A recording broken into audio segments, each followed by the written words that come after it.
I tecnici segnano sull'asfalto i punti dove saranno posizionati i pali che rafforzeranno la carreggiata. Hanno preso il via a Casalza Ligure i lavori di consolidamento di via Olivella, la strada comunale che collega la zona di Fondovalle con la frazione di Cardini.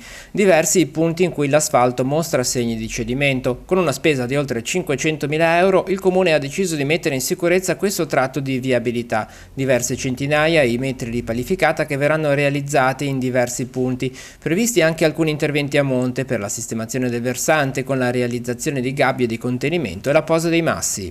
Abbiamo fatto un primo intervento nel primo tratto qualche anno or sono per regimentazione acque, adesso con questo secondo lotto di lavori andiamo a risolvere una buona parte di tutti quelli che sono i problemi di disconnessione dell'asfalto, quindi di franamento potenziale del piano rotabile, dove già non anche delle disconnessioni planantimetriche che comunque rendevano di difficile percorribilità la strada, esponeva a situazioni di potenziale pericolo, ma soprattutto faceva sì che continuasse, perpetrasse la situazione di non regimentazione delle acque e il danno continuasse ad aggravarsi. I lavori potrebbero durare diverse settimane, ma i disagi per la popolazione dovrebbero essere abbastanza limitati. Sostanzialmente andremo su delle chiusure selettive della strada in modo da poter garantire alla ditta che opererà di poter lavorare in sicurezza, a chi abita in quella zona di poter percorrere le strade nel tratto libero in sicurezza, ma sempre lasciando almeno un accesso per ogni zona. Quello è un versante